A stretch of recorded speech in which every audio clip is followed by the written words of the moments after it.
My name's Ollie Smith. I'm the Business Development Director of Telegesis, and I'm here today to show you how to use the DVKA Plus development kit that we provide. This is the contents of the development kit laid out on the desk. This is an ETRX2 module, our standard product, with a ceramic antenna on board. This is mounted on a module carrier board.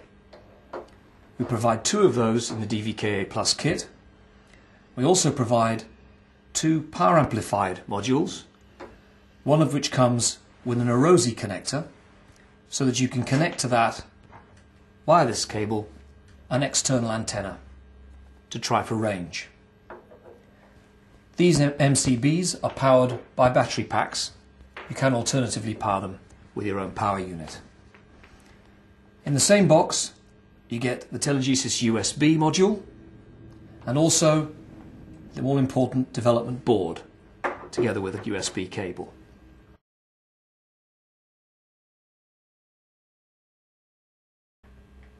If we look first at the development board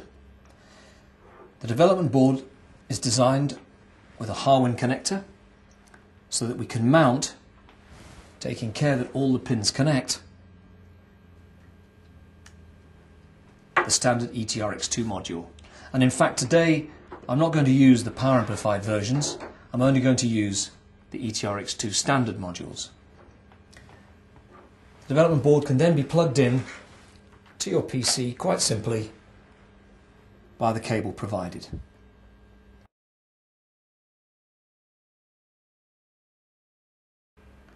Once we've plugged in the development board, we need to turn on Telegesis Terminal. This is purely a GUI based on Hyperterminal. It's a very helpful tool when you're first learning about the kit. When you buy it for the first time, you'll get an automatic link through to the Quick Start guide. We're not going to use that today, so I'll turn that off. It's important at this stage that you make sure that the firmware that you're running on the modules is compatible with the version of Telegesis Terminal that you're running. And to double check that, we simply use the File drop-down, Open Layout, and select from our list here. And today we're running ZigBee Pro, so that's version 3. We're now running compatible versions of the two technologies. The next thing to find out is which COM port we're running off. Now you can go into your device manager to find that information, but we also provide you with the Refresh COM ports drop down, which speeds that process up. And there we see that the development board is using COM12. We select COM12 and now we can connect the development board and its module to the PC.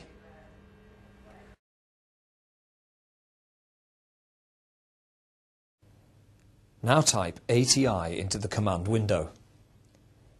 You should see the following information: Telegesis ETRX2, the order number of our device; R300X, the Telegesis firmware revision number; and then the unique 16-digit IEEE 802.15.4 ID number of the module. Now press the Network Information button. This will bring up the report N equals no PAN. This confirms to you that the module on the development board is not on a PAN network.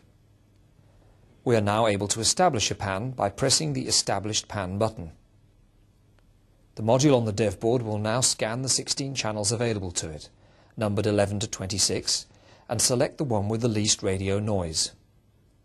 It will then select a unique PAN ID, and when that occurs, the screen should show JPAN and a stream of data.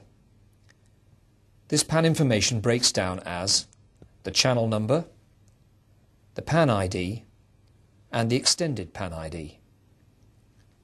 If we now press Network Info, we will see the following information: N equals COO and the PAN ID. The letters COO in this piece of data tell us that we've established a coordinating device on this PAN ID.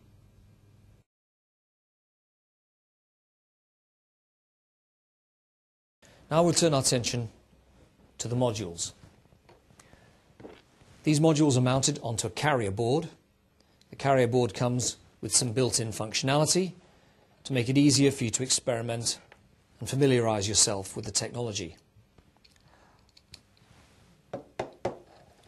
Today we're going to use the sounder, the LEDs and the heat detecting sensor, which is already mounted on the board. The moment I powered these boards up, the modules on them would wake up and begin to look for a PAN ID to join. In this instance, they're going to discover the PAN that we set up with the coordinator a moment ago. As the modules join the PAN, their IDs appear on the screen with a new node message. The modules that join the PAN in this instance are in continuously awake mode and are full function devices, hence the device nomination FFD. As soon as you see the new node IDs appearing on the screen, you can press the red Configure button.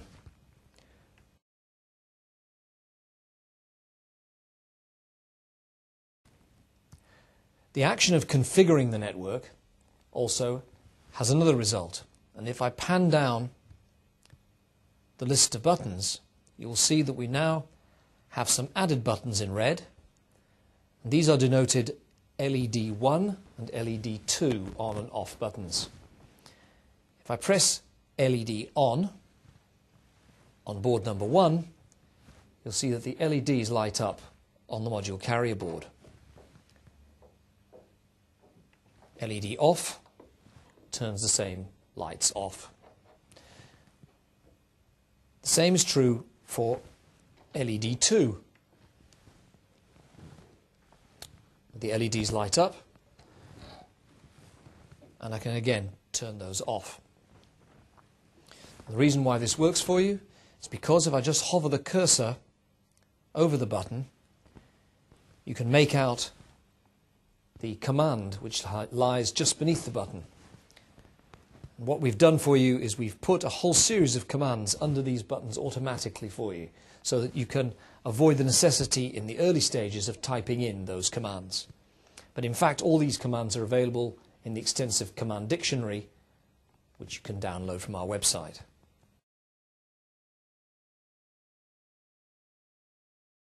Another button that's been brought to life by the configure action is the ident node button, and this activates AT plus ident, and in fact, as you can hear, will give you a sounder. These are helpful in identifying nodes as you work with them. So we have ident node 2 and ident node 1.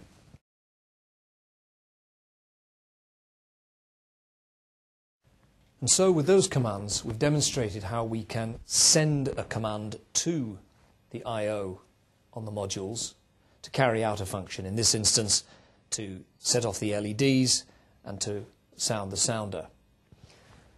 Now we're going to use the development board to demonstrate how we can interrogate those I/Os and ask them for their status and demonstrate a change of status. Now with the I/O board, we give access to all the I/O that's available on the EM250 chip, and that is brought out in this row of pins here.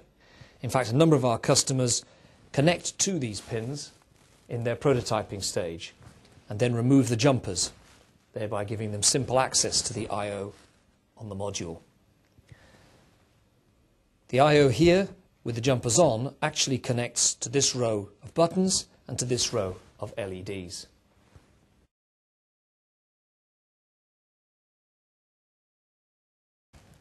We're going to interrogate S register 1A, and we do this by simply typing in ATS 1A question mark.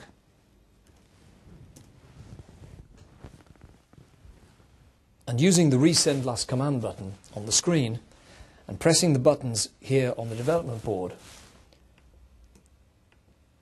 you can see the hex values changing on the I/O as we interrogate it.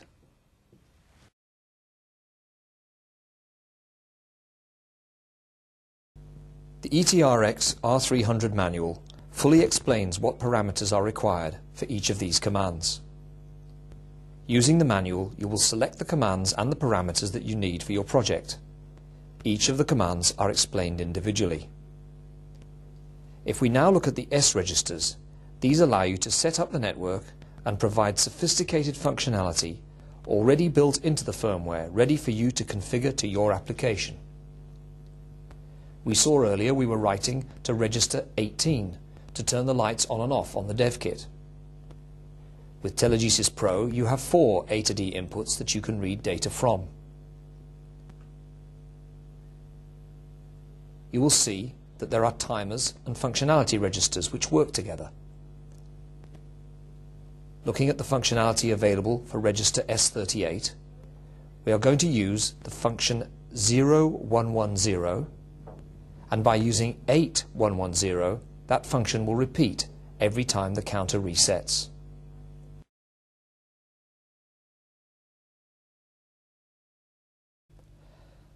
First of all, we need to set the sync. To make the dev board module the data sync, you need to set bit 4 of register 10. Now to set up the temperature reading, set register 37 to 0015, which is 5 seconds.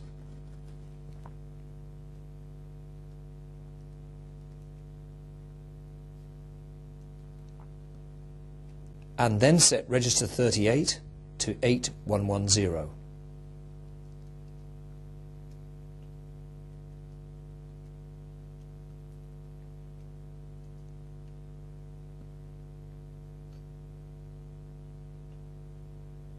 You can see the data coming in.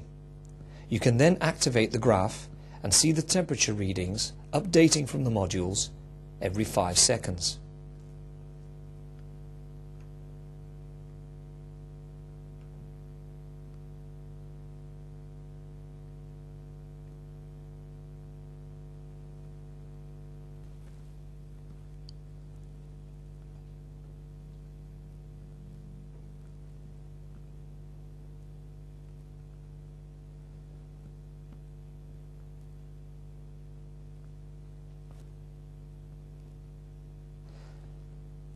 As you can see, the temperature reading is changing on the module, and the data is updating every 5 seconds on the graph.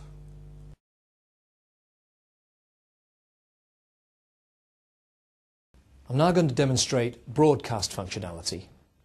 When you send a broadcast, there is no acknowledgement from the other modules in the network. So to show how this works, I've established another page of Telegesis Terminal on a second laptop using the USB module. And we're going to send a broadcast from the coordinator, which will be detected by the USB module and will appear on the screen over there. So to do that, we're going to use the broadcast button on Telegesis Terminal. And the data I'm going to type in is a simple greeting.